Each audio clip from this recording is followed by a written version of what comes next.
حجاز کے شمال کی طرف مدائن سالہ کی سرسبز وادی میں ایک اونٹنی اپنے بچے کے ساتھ گھاس چر رہی تھی۔ موقع پا کر کچھ لوگوں نے اسے اپنے گھیرے میں لے لیا اور اسے مار ڈالا، لیکن اونٹنی کا بچہ وہاں سے بھاگ نکلا۔ پر چند لوگوں نے اس کا پیچھا کیا لیکن وہ ان کے ہاتھ نہ آیا۔ یہ بے زبان جانور پہاڑوں پر چڑھ گیا اور ایک پتھر میں داخل ہو کر غائب ہو گیا۔ یہ اونٹنی اور اس کا بچہ کہاں سے آئے تھے اور وہ کس قوم کے لوگ تھے جنہوں نے اس اونٹنی کو قتل کیا، اور وہ اونٹنی کا بچہ کہاں غائب ہو گیا؟ قرآن پاک میں موجود اس عبرتناک قصے کو اس ویڈیو میں آپ کو مکمل تفصیل سے بتانے کی کوشش کروں گا۔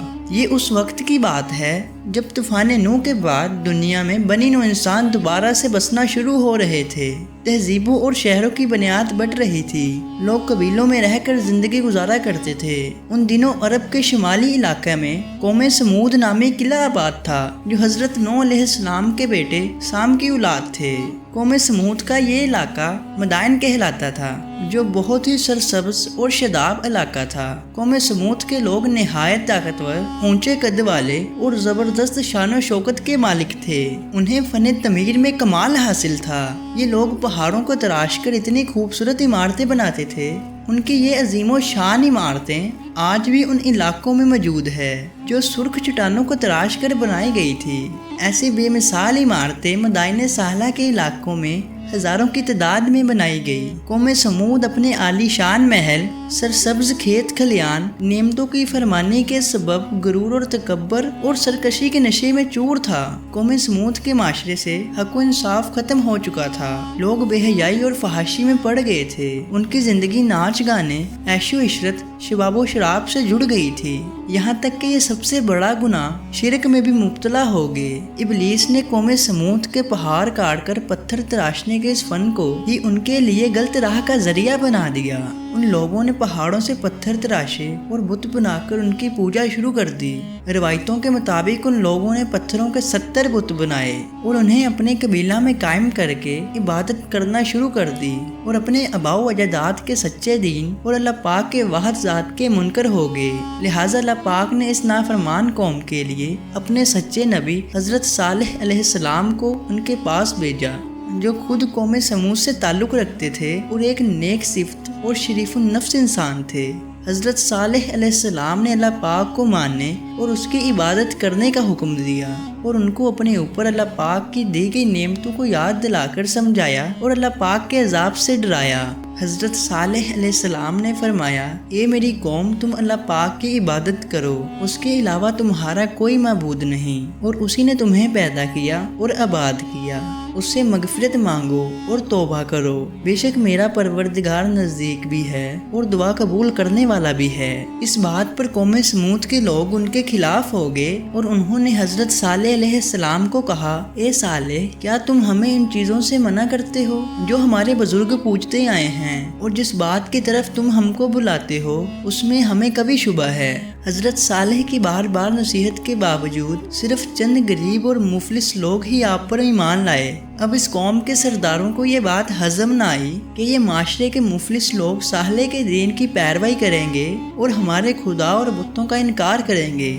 لہٰذا اس قوم کے سب بڑے سردار ایک جگہ جمع ہوئے اور یہ فیصلہ کیا کہ ہم حضرت صالح علیہ السلام سے معجزہ دکھانے کا کہیں گے۔ لہٰذا سرداروں نے حضرت صالح علیہ السلام سے کہا، اگر تم اللہ پاک کے سچے نبی ہو تو ہمیں کوئی ایسا معجزہ دکھاؤ جسے دیکھ کر ہمیں تم پر یقین آ جائے۔ حضرت صالح علیہ السلام نے فرمایا، اے میری قوم کے لوگوں، تم کیا معجزہ دیکھنا چاہتے ہو؟ ہم چاہتے ہیں یہ جو سامنے چٹان ہے ان میں سے ایک ایسی اونٹنی برآمد کرو جو گابن ہو اور بچہ دے، سب کے لیے دودھ مہیا کرے اور اس میں فلاں فلاں کی خوبیاں ہو۔ حضرت صالح علیہ السلام نے اللہ پاک کے سامنے گڑ گڑا کر دعا کی۔ اللہ پاک نے اپنے سچے نبی کی دعا قبول فرمائی اور دیکھتے ہی دیکھتے چٹان شک ہو گئی اور اس میں سے ایک لمبی چوڑی اونٹنی برآمد ہوئی جس میں وہ سب خوبیاں موجود تھی جن کی قوم سمود نے فرمائش کی تھی۔ جندہ بن عمر بن لبیدہ اپنے چند ساتھیوں کے ساتھ ایمان لے آیا۔ اکثر سردار اپنی ہٹ درمی پر قائم رہے اور اسے جادو قرار دے کر اس معجزے کا انکار کر دیا۔ یہ اونٹنی قوم سمود کے لیے معجزہ بھی تھی اور آزمائش بھی تھی۔ اونٹنی نے پیدا ہوتے ہی اپنے برابر کا بچہ جنا۔ حضرت صالح علیہ السلام نے اونٹنی کے بارے میں فرمایا، کہ تم اسے تنگ نہ کرنا اور اسے اپنے حال پر چھوڑ دو، اسے بری نیت سے ہاتھ بھی نہ لگانا، نہ مارنا اور نہ ہی ہکانا اور نہ ہی اسے قتل کرنا، ورنہ تم پر اللہ پاک کا ایک دردناک عذاب آئے گا۔ یہ اونٹنی مدائن سہلہ کی وادیوں میں رہنے لگی اور جب پانی پینے آتی اس دن تالاب کا سارا پانی پی جاتی اور لوگ اپنی حاجت دوسرے دن پوری کرتے۔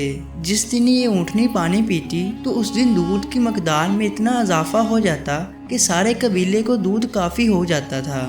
چند دن تو قوم سمود نے اس تکلیف کو برداشت کیا۔ ایک دن ان کو پانی نہیں ملتا تھا کیونکہ اس دن تالاب کا سارا پانی اونٹنی پی جاتی تھی۔ اس لیے لوگوں نے طے کیا کہ ہم اس اونٹنی کو قتل کر دیں گے۔ قوم سمود میں ایک صدوق نامی عورت رہا کرتی تھی جو بڑی حسین اور مالدار تھی اور اس کی لڑکیاں بھی بہت خوبصورت تھی۔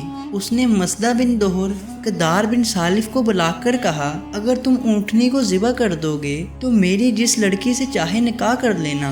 چنانچہ کدار بن سالف جو سرخ رنگ کی بھوری آنکھوں والا پست قد آدمی تھا اور ایک زناکار عورت کا بیٹا تھا، اس عورت کے حکم سے اونٹنی کو ذبح کرنے کے لیے تیار ہو گیا۔ ایک دن اس قوم کے 9 افراد اونٹنی کے انتظار میں کنویں کے پاس چھپ کر بیٹھ گئے، جبکہ قوم کے لوگ اللہ پاک کے عذاب کے ڈر سے چھپ کر یہ سارا منظر دیکھنے لگے۔ جب اونٹنی کنویں کے قریب آئی تو مسدہ نامی شخص نے تیر چلایا جو اس کی پنڈلی میں پوست ہو گیا اور ٹانگ سے خون کا فوارہ جاری ہو گیا۔ لہٰذا کدار بن سالف آگے بڑھا اور تلوار کے ایک بھرپور وار سے اونٹنی کی پچھلے پاؤں کو کاٹ ڈالا۔ اونٹنی شدید زخمی ہو کر زمین پر گر پڑی اور ایک زوردار چیخ ماری۔ اس اثنا میں زخمی اونٹنی کو گھیرے میں لے کر اس پر نیزوں اور تلواروں کے لاتعداد وار کیے گئے، جس کی وجہ سے اونٹنی ہلاک ہو گئی۔